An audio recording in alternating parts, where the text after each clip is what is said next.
सैटार भी बचा है, हाँ सैटार को ले लेते हैं पहले क्योंकि उनसे थोड़ी सी ज्यादा इंपॉर्टेंट वो, ठीक है। सैटायर, मैंने कहा था अभी ये भी मॉक एपिक, जो मॉक एपिक है उसकी तरह चलता है, बताया था मैंने अभी। तो जो ये मॉक एपिक होता है, जो सैटायर होता है वो क्या होता है, कोई बताइए क्या होता है सैटायर।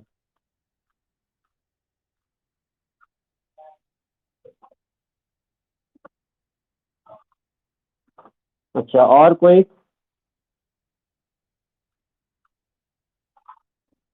क्या? ठीक है, हाँ चलो ये हिंदी में हो गया, चलो और हिंदी में उसको यही बोलते हैं, और ठीक है। ये था जो मैं अभी थोड़ी देर पहले भी बोल रहा था आपको, ये बेस जो होता है it is based on, it is किस पे बेस्ड होता है, it is based on ridiculous, ridiculous, या हम क्या बोलेंगे इसको, फॉली वाइज, फॉली वाइज, ठीक है, फॉली वाइज, ठीक है। आप ये भी बोल सकते हो, अगर सरल शब्दों में बोलूं, जो सैटायर होता है वो नेगेटिव कमेंट होता है एक हिसाब से, नेगेटिव कमेंट, ठीक है। लेकिन जो ये नेगेटिव कमेंट होता है ये हमारी इंप्रूवमेंट के लिए ही होता है, ठीक है। कहने का मतलब जो इसका जो पर्पज होता है वो क्या होता है, वो हमारे इंप्रूवमेंट के लिए होता है, रिमूव ऑफ द इविल्स होता है। आप ये भी लिख सकते हो कि एक ऐसी डिवाइस है, कैसी डिवाइस है, इट इज, मान सकते हो कि लिटरेरी डिवाइस है ये, जिसमें क्या करते हैं हम, बोलिए, इट इज, बोल सकते हैं इम्प्रूवमेंट के लिए होती है, इम्प्रूवमेंट ऑफ, ठीक है, improvement of the evils, evils जानते हैं आप, बुराई, ठीक है, इविल्स, इविल्स, ठीक है, किसकी evils, of the people, of the people, ठीक है। आप ऐसे बोल सकते हो improvement of the evils for the people, आप लिख सकते हो आगे फॉर द पीपल, मतलब किसके लिए होती है, जो भी आप बनाना चाह रहे हो फॉर द पीपल, ठीक है। अब एक चीज देखिएगा, मतलब कहने का मतलब ये जो सैटायर होता है बेस्ड ऑन द रेडिकुलस और फॉली वाइज पे बेस होता है, ठीक है। दूसरे शब्दों में ये बोल रहा हूँ, it is like negative comment, ठीक है, नेगेटिव कमेंट होता है, but it is for improvement of the event, किसके लिए होता है ये हमारे इम्प्रूवमेंट के लिए होता है, जो हमारी बुराई है, जो भी आप हमारी जो बुराई समझ लो, ठीक है, कमियां है, उसको इम्प्रूवमेंट के लिए कहीं ना कहीं एक जिसे हम बोलते हैं कि हम पे जैसे सपोज दैट इनडायरेक्ट में हमें कुछ बोलना, आप इस तरीके से समझ सकते हो कि, लेकिन वो बोलेगा हमारे भलाई के लिए, ठीक है, इनडायरेक्ट कुछ बोलना हमारे भलाई के लिए बोलेगा, ठीक है। अब अगर मैं दूसरे शब्दों में और इसको थोड़ा सा समझूं, एक मीनिंग आती है डेमागॉग भी होता है, डेमागॉग मतलब अर्थ में, दूसरे अर्थ में निकालूंगा इसका मीनिंग, तो इसका मीनिंग ना डेमागॉग में भी जाता है, डेमागॉग, ठीक है, डेमागॉग का मतलब होता है भड़काना एक हिसाब से, ठीक है, भड़काना। तो इट कैन बी पॉजिटिव और नेगेटिव ऑल्सो, ठीक है, आप इसको दोनों वे में लिख सकते हैं एक हिसाब से, ठीक है। बट जो यहाँ पर इंग्लिश लिटरेचर में जो बात की गई वो एज अ पॉजिटिव मतलब वे में समझ लेते हैं आप, ठीक है। तो ये सब चीजें हैं, सैटायर भी यही था। तो कुछ जो प्रमुख सैटायर है, तो कोई बताएगा कि सैटायर, सैटारिस्ट का नाम बताइए जरा, एक दो, एक दो के जो फर्स्ट सैटारिस्ट माना जाता है इंग्लिश में, हम इंग्लिश की बात करेंगे यहाँ पे, ठीक है। फर्स्ट सैटारिस्ट किसको माना जाता है, एग्जाम्पल बात करेंगे हम, जो फर्स्ट जो सैटारिस्ट माना जाता है, first satirist, who was the first satirist in English literature, who was the first satirist, fast fast बताइए। फ्रांसिस बैकन से पहले आपको अगर बता दूं तो जॉफरी चौसर का नाम आता है, किसका नाम आता है, जॉफरी चौसर का नाम आता है। जो कैंटम्बरी टेल है ना, कैंटम्बरी टेल, ठीक है, वो उसको भी एक सैटायर का रूप दिया दे रखा है, ठीक है, कैंटम्बरी टेल उसका एग्जाम्पल है, ठीक है, best example of the satire, ठीक है। जो कैंटम्बरी टेल है उसको भी सैटायर मानते हैं, ठीक है, हर बात समझ में। अब बाकी जो इसके और एग्जाम्पल में सैटायर की अगर बात करूं, तो और कौन कौन से सैटायर हो सकते हैं, कोई बताएगा एग्जाम्पल। देखो, मैंने कहा था ना कि जो एग्जाम्पल हमने मॉक एपिक में दिए थे ना, उसको भी आप इसका क्या रूप दे सकते हैं, सैटायर का रूप दे सकते हैं। तो आप जब बुक में पढ़ोगे तो जो रेप ऑफ द लॉक है ना, रेप ऑफ द लॉक, इसको भी सैटायर का रूप दे रखा है उन्होंने, ठीक है। लेकिन वास्तव में रियल में वो क्या है, मॉकेपी की है, और जो सैटायर है वो उसी का ही सिनोनियम्स है वो, ठीक है। तो रेप ऑफ द लॉस्ट भी हम सैटायर बोल सकते हैं। और दूसरी चीज, ये सैटायर होता है ना, ये जरूरी नहीं है कि पोएट्री में ही होगा, ठीक है। जो सैटायर होता है वो कहीं भी हो सकता है, वो नॉवल में हो सकता है, ठीक है, वो ड्रामा में हो सकता है। तो मैं अगर आपको बता दूं, जो आर्म्स एंड द मैन है जी.बी. शॉ की, किसकी है, आर्म्स एंड द मैन, भले एंटी रोमांटिक प्ले होगा, उसमें भी सैटायर किया गया है, ठीक है। एग्जाम्पल है उसका ये भी, arms and the man, arms and the man, ये भी सैटायर का एग्जाम्पल है, ठीक है। किसका, ये जी.बी. शॉ का, ठीक है, जी.बी. शॉ का। ये किसका था, अलेक्जेंडर पोप का। तो ये दो तीन मतलब एग्जांपल मैंने आपको कहा है। बाकी एस्लन एंड एसिटोपल, ठीक है, ये भी एक सैटायर का रूप है, जो कि किसका है, मैथ्यू आर्नोल्ड का है। किसका है, मैथ्यू आर्नोल्ड का, ठीक है। एस्लन एंड एसिटोपल किसका है,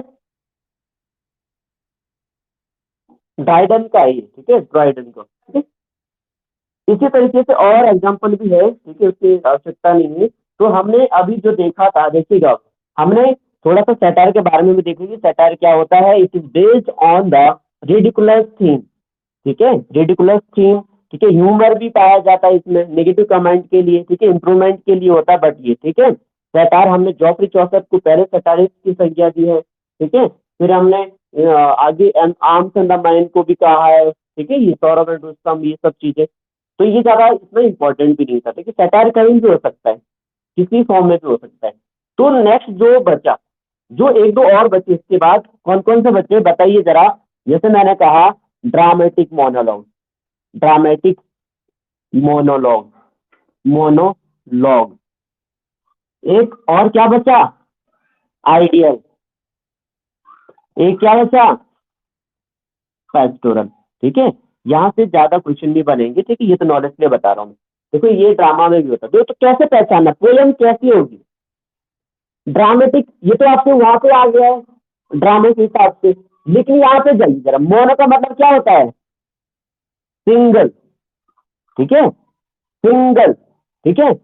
अब देखिएगा, इसमें होता क्या है, ड्रामेटिक मोनोलॉग में इसमें सिंगल कैरेक्टर होता है, क्या होता है, सिंगल करेक्टर शो होता है। और इसमें जो होती है, जो फीलिंग होती है, उसमें एक पर्टिकुलर इसकी जो थीम होगी, पर्टिकुलर बेस्ड होगी, किसी के मतलब एक लिमिटेड होगी इसमें थीम, जो बेस्ड होगी वो सिंगल करेक्टर ही इसमें एक्सप्रेस करेगा अपनी इमोशन, जो होंगे सिंगल इमोशन होंगे, ठीक है। जैसे हमने उसमें पढ़ा था लिरिक में, सिंगल इमोशन, ठीक है। तो ये भी एक यहाँ पर वन कैरेक्टर होगा, केवल वन कैरेक्टर वही चीजों को क्या करेगा, डिस्क्राइब करेगा, ठीक है। और वो भी किस चीज को करेगा, एक पर्टिकुलर पर्टिकुलर करेगा, पर्टिकुलर एक्शन को करेगा, पर्टिकुलर थीम पे करेगा, सिंगल कैरेक्टर होता है, यही मैंने इसका सिंगल कैरेक्टर, इसमें सिंगल कैरेक्टर होता है और ये पर्टिकुलर होता है, पर्टिकुलर होता है, ठीक है। ये चीजें देखनी है बस, बाकी और कुछ नहीं है। अगर मैं आपको एग्जांपल दूं ड्रामेटिक मोनोलॉग का, तो वो फादर ऑफ ड्रामेटिक मोनोलॉग कौन है, कोई बताएगा, फादर ऑफ ड्रामेटिक मोनोलॉग कौन है, हाँ वेरी गुड, हाँ, तो रॉबर्ट ब्राउनिंग, ठीक है। तो रॉबर्ट ब्राउनिंग को क्या कहा जाता है, फादर ऑफ ड्रामेटिक मोनोलॉग, ठीक है। और एक चीज बताइए, एक एग्जांपल और साथ साथ लिख देना, रॉबर्ट ब्राउनिंग हो गए, अल्फ्रेड टेनिसन भी ने भी यूज किया है ड्रामेटिक मोनोलॉग को। बताइए किस वर्क में करा है, बताएंगे आप, किस वर्क में करा उसने, बताइए। आपने यूलिसिस पढ़ा, यूलिसिस, हाँ, तो ध्यान रखिएगा, ठीक है। उसमें उसने ड्रामेटिक मोनोलॉग, क्वेश्चन पता है ऐसे आता है, यूलिसिस, यूलिसिस रिटन बाय, एक देखो, एक तो आपने उधर पढ़ा उसका, ठीक है। लेकिन यहाँ पे क्या है, ये जो ड्रामेटिक, हाँ, मतलब जो यहाँ पर पोयम का रूप, पोयम है ये, यहाँ पर क्या है ये, मतलब पोयम है। तो उसने ड्रामेटिक फॉर्म में लिखी है, ड्रामेटिक मोनोलॉग, सिंगल करेक्टर, वो एक ही उसमें करेक्टर वही बोलता रहता है, ठीक है। तो इस टाइप में ये आप जब पढ़ोगे इसको तो पता लगेगा कि क्या किस तरीके से क्या है। तो अल्फ्रेड टेनिसन का यूलिसिस भी आपका एग्जाम्पल हो गया, ठीक है। बाकी मैंने जो एग्जाम्पल बोला, ये रॉबर्ट ब्राउनिंग, ठीक है, रॉबर्ट ब्राउनिंग के जो मैं अगर बात करूँ, लास्ट राइट टुगेदर, ठीक है, एग्जाम्पल लिख सकते हो, रॉबर्ट ब्राउनिंग डाइट आता last ride together written by, किसका है? Robert Browning, last ride together, ride RIDE, ride, ठीक है,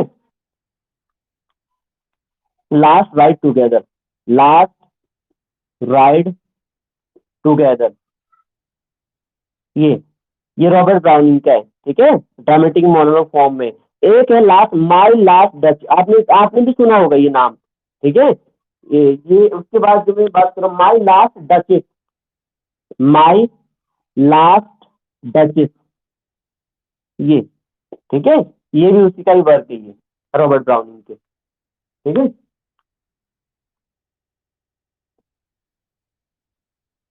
तो ये हो गया, तो ये हमारे क्या हो गए हैं, कंप्लीट हो गया है, ठीक है, ये हमारा कंप्लीट हो गया है। अब जो सेकंड लास्ट बचा वो क्या था, बताइए क्या था वो? आइडियल, क्या है? आइडियल। तो इन दोनों को जरा साथ लेके चलते हैं, तो देखिएगा आइडियल क्या था, बताइए किस पे बेस होता है ये आइडियल, बोलिए। It is based on COUN, country life, ठीक है। फेस्टिवल में क्या था? Village life. तो अगर मैं आपको बता दूं मैम, तो विलेज और कंट्री एक ही होता है, ठीक है, अगर मैं थोड़ा सा आपको रिवाइज करा दूं, ठीक है। हाँ मुझे पता है कि आप क्या क्या कहना चाह रहे हैं, तो मैं मैम के अगर कंफर्म कर दूं, तो विलेज और आई थिंक ये कंट्री एक ही होता है, ठीक है।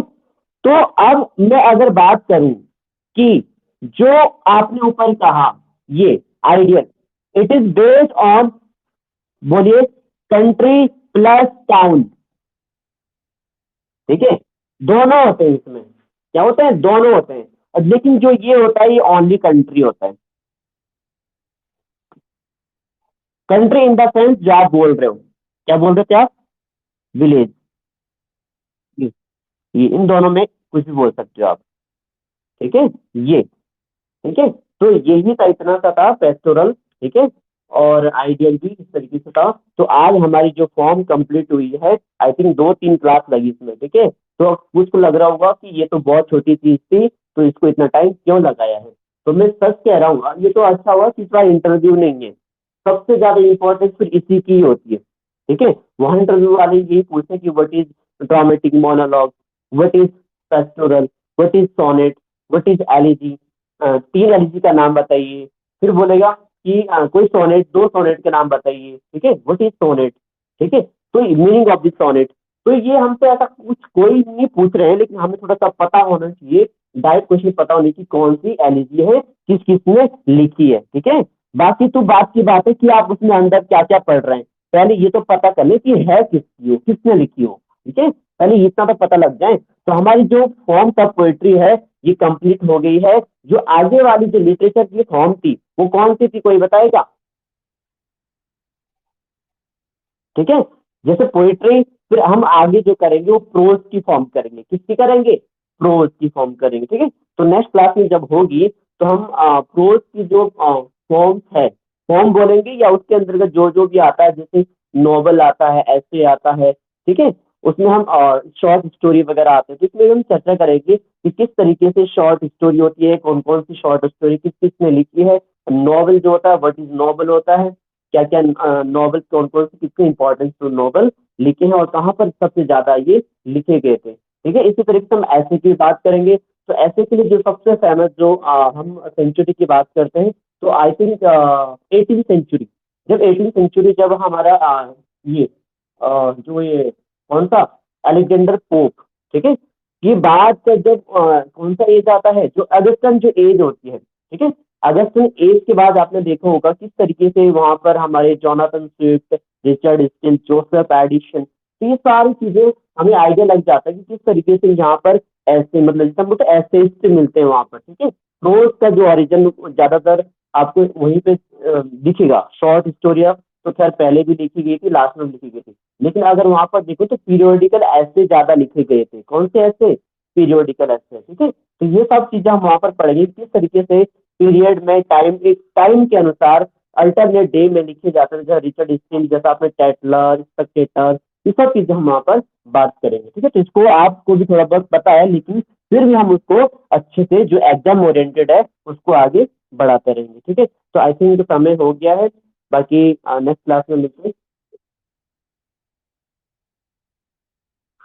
ठीक है, ठीक है, ठीक है, ठीक है। तो जो अभी तक करा दिया है, तो इसको अच्छे से करिए अब। ठीक है, अब आपको कहीं भी बुक में ढूंढने की जरूरत नहीं है। ठीक है, तो यही अभी अगर आप कर रहे हो तो बहुत है, जितना मैंने बताया लिखाया उसको नोट डाउन करो।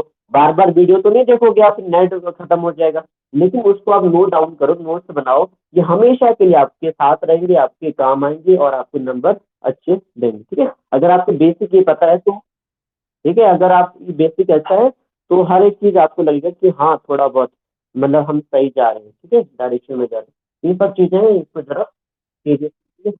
शुक्रिया।